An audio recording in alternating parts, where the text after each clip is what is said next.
శ్రీకాకుళం జిల్లా ఇచ్చాపురం పోస్టాఫీస్ ఖాతాలో ₹1.5 కోట్ల సొమ్ము మాయం. 34 ఖాతాల నుంచి మళ్లించిన నేరస్తులు రంగంలోకి సిబిఐ. ఖాతాదారులకు ఆందోళన వద్దు, వడ్డీతో సహా సొమ్ము లభిస్తుంది. Postal inspector Srikanth. శ్రీకాకుళం జిల్లా ఇచ్చాపురం పోస్టాఫీస్ ఖాతాల్లో ₹1.5 కోట్ల సొమ్ము మాయం. 34 ఖాతాల నుంచి మళ్లించిన నేరస్తులు రంగంలోకి సిబిఐ. ఖాతాదారులకు ఆందోళన వద్దు, వడ్డీతో సహా సొమ్ము లభిస్తుంది. Postal inspector Srikanth. గత డిసెంబర్లో ఆగంతకులు ఈ సొమ్మును మాయం చేయగా ఇటీవలే ఆ విషయం బయటకు వచ్చింది. గుర్తు తెలియని వ్యక్తి పోస్టాఫీస్ పోర్టల్లో ఉన్నత అధికారులకు ఫిర్యాదు చేయగా ఈ విషయమై దర్యాప్తు ప్రారంభించిన ఉన్నతాధికారులు 34 ఖాతాలలో సొమ్ము మాయమైనట్టు గుర్తించారు. వెంటనే దర్యాప్తు ప్రారంభించి 5 పోస్టాఫీస్ సిబ్బందిని సస్పెండ్ చేశారు. ఈ నేపథ్యంలో పోస్టాఫీస్ అధికారులు ఇచ్చాపురం పోస్టాఫీస్ను శుక్రవారం సందర్శించారు. నగదు మాయమైన ఖాతాదారులకు సమాచారం అందించారు. వారి వద్ద నుండి పాస్ పుస్తకాలను, ఇతర వివరాలను సేకరించారు. ఈ సందర్భంగా పోస్టల్ ఇన్స్పెక్టర్ శ్రీకాంత్ మీడియాతో మాట్లాడుతూ 34 ఖాతాలను ఆన్లైన్ ద్వారా గడువుకు ముందుగానే మూసివేసి ఆ సొమ్మును కాజేశారని పేర్కొన్నారు. ఆన్లైన్ ద్వారా వచ్చిన ఫిర్యాదు మేరకు దర్యాప్తు చేశామని, ఇచ్చాపురం పోస్టాఫీస్లో ఈ మేరకు ఖాతాదారుల నుండి క్లీన్ అప్లికేషన్లు ప్రాసెస్ చేస్తున్నామని, అత్యధికంగా కిసాన్ వికాస్ పత్ర ఫిక్స్ డిపాజిట్లకు సంబంధించి ఈ ఘటన చోటు చేసుకుందని తెలిపారు. ఉన్నతాధికారులు ఈ నేరాన్ని సిబిఐకు అప్పగించారని, ఖాతాదారులకు ఎటువంటి ఇబ్బందులు ఉండవని, వడ్డీతో సహా పూర్తి మొత్తాన్ని వాళ్ళకి చెల్లించడం జరుగుతుందని హామీ ఇచ్చారు. ఎంతో కష్టపడి దాచుకున్న తమ మొత్తాలు ఇలా మాయం కావడం పట్ల ఖాతాదారులు ఎంతో ఆందోళన వ్యక్తం చేస్తున్నారు. 2030లో మెచ్యూరిటీ పీరియడ్ ఉంది. 16 lakhs రావాలి 2030కి. కానీ ఇప్పుడు ఏదో స్కీమ్ అయింది, అకౌంట్ నెంబర్ కొడితే నిల్ అనేసి వస్తుంది.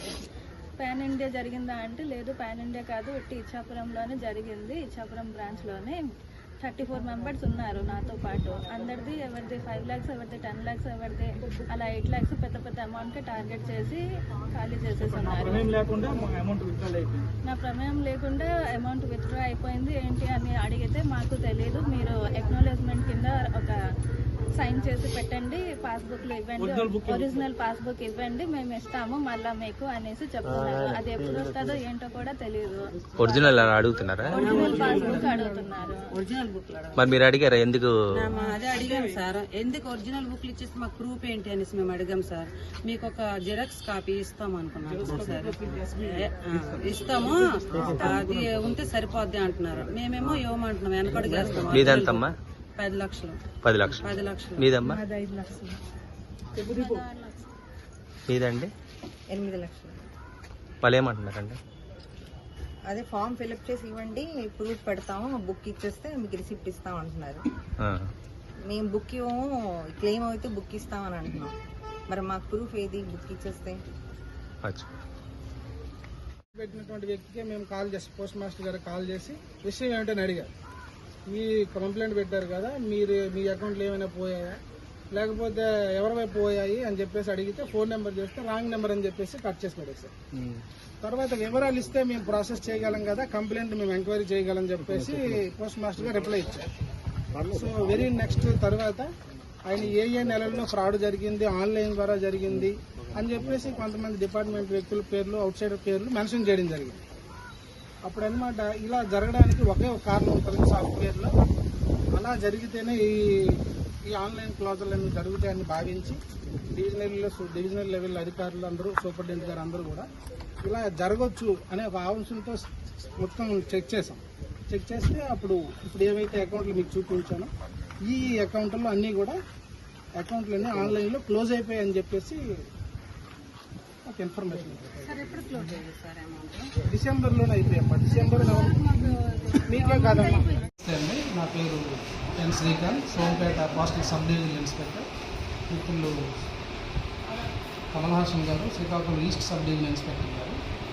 ఇక్కడికి ఈరోజు ఎందుకు వచ్చామంటే, ఇక్కడ ఇచ్చాపురం పోస్ట్ ఆఫీస్లో ఉన్నటువంటి కస్టమర్ల అకౌంట్లన్నీ కొన్ని, అందులో సుమారుగా ఒక 30 వరకు ఆన్లైన్లో వాళ్ళకి తెలియకుండా క్లోజ్ అయిపోయాయి.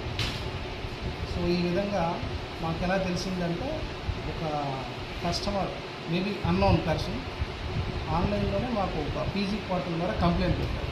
ఆ కంప్లైంట్ పెట్టిన తర్వాత దాన్ని మేము అలా ఆన్లైన్లో ఏ విధంగా క్లోజ్ అవుతాయనే ఒక విషయాన్ని శోధించి మేము ఒక ఎంక్వైరీ స్టార్ట్ చేయగా ఇలా ఇచ్చాపురం పోస్ట్ ఆఫీస్లో ఉన్నటువంటి అకౌంట్లన్నీ అందులో కొన్ని ఆన్లైన్ ద్వారా వాళ్ళకి తెలియకుండా క్లోజ్ అయిపోయాయని తెలవడం, అందులో బాధ్యులైతే ఎవరెవరైతే అందులో ఉంటారో అనేటువంటి విషయాన్ని మేము అనుమానించిన వ్యక్తులందరినీ కూడా శ్రీకాకుళం పోస్టల్ డివిజన్ ఎస్పీ గారు వాళ్ళని సస్పెండ్ చేయడం జరిగింది. తర్వాత ప్రస్తుతానికి ఇందులో ఇటువంటి ఆన్లైన్ మోసాలు ఇంకా ఎన్ని పోస్ట్ ఆఫీస్లో జరిగి ఉంటాయి మొత్తం డివిజన్ మొత్తంగా మేమందరం కూడా ఎంక్వైరీ చేస్తున్నామండి. అందులో భాగంగా ఈరోజు కస్టమర్లకి మేము అప్రోచ్ అయ్యాం. కస్టమర్లకి అప్రోచ్ అయ్యి వాళ్ళ తాలూకా క్లెయిమ్ అప్లికేషన్లు అనేటువంటి ప్రాసెస్ చేయడం జరుగుతుందండి. సార్ ఎన్ని అకౌంట్లకు సంబంధించి సార్? సుమారు ఇప్పటి వరకు మాకు ఒక 34 అకౌంట్లో ఇలా ఫ్రాడ్ జరిగిందని వచ్చింది. ఏ అకౌంట్ సార్? ఫిక్స్డ్ డిపాజిట్స్ అండి, కేవీపీ అని, టీడీలు అని. అంటే మ్యాక్సిమం 90% కేవీపీ కిసాన్ వికాస్ పత్రంలో ఈ ప్రీమెచ్యూర్ క్లాజెస్ చేయడం జరిగింది. అయితే ఇప్పుడు ఏవైతే డబ్బు కోల్పోయారో ఖాతాదారులకి మీరు ఇచ్చే హామీ ఏంటి సార్? తప్పకుండా డిపార్ట్మెంట్ ఉన్నటువంటిది బాధ్యత వహిస్తుంది. కస్టమర్స్ దగ్గర పాస్బుక్స్ వాళ్ళు ఓపెన్ చేసినటువంటి అకౌంట్లు జెన్యూన్ అని తెలుసుకున్న తర్వాత వాళ్ళకి కట్టినటువంటి రూపాయి వడ్డీతో సహా డిపార్ట్మెంట్ అనేటువంటిది ఇప్పించడం జరుగుతుంది. అందులో భాగంగానే ఈరోజు ప్రాసెస్ స్టార్ట్ చేశాము, క్లెయిమ్స్ తీసుకోవడం జరుగుతుంది. ఇది ఉన్నత స్థాయి దర్యాప్తు ఏమైనా జరుగుతుందా సార్? తప్పకుండా జరుగుతుందండి, జరిగింది కూడా. ఈ విషయాన్ని మేము ఆల్రెడీ సిబిఐ కూడా ఇవ్వడం జరిగింది ఈ కేసు. ఇప్పుడు ఎంతమందిని సస్పెండ్ చేశారు ఓవరాల్గా సార్? ఓవరాల్గా ఇప్పటికీ అనుమానించిన వ్యక్తుల్లో ఇచ్చాపురం పోస్ట్ ఆఫీస్ నుంచి ఒక 3 తర్వాత మాణిక్యపురం పోస్ట్ మాస్టర్ని, నౌపాడ ఆర్ఎస్ పోస్ట్ మాస్టర్ని సస్పెండ్ చేయడం జరిగింది. 5 వ్యక్తులు, డిపార్ట్మెంట్ వ్యక్తులు సస్పెండ్ చేయడం జరిగింది. ఇది డిసెంబర్లో జరిగితే ఇప్పటి వరకు అదే ముందే మీకు చెప్పాను కదండి. యాక్చువల్గా ఇది మాకు తెలియదు. ఒక కస్టమర్ అనమాట ఆన్లైన్లో ఒక ఆన్లైన్ పోర్టల్ ద్వారా మాకు ఒక హింట్ ఇచ్చారనమాట. ఇలా ఫ్రాడ్ జరిగి ఉంటుంది అని ఒక చిన్న హింట్ ఇచ్చారు. ఆ హింట్ ద్వారా ఒకసారి అప్రమత్తమయ్యి తెలుసుకోవడం జరిగింది. గతంలో ఇటువంటి మోసం ఇప్పుడు జరిగి లేదండి, ఇటువంటి మోసం అనేటువంటిది, ఇటువంటి ఫ్రాడ్ అనేటువంటిది ఇంతవరకు లేదు. ఇటువంటి మోడల్స్ ఆపరేండి దిస్ ద ఫస్ట్ టైం ఇంతవరకు.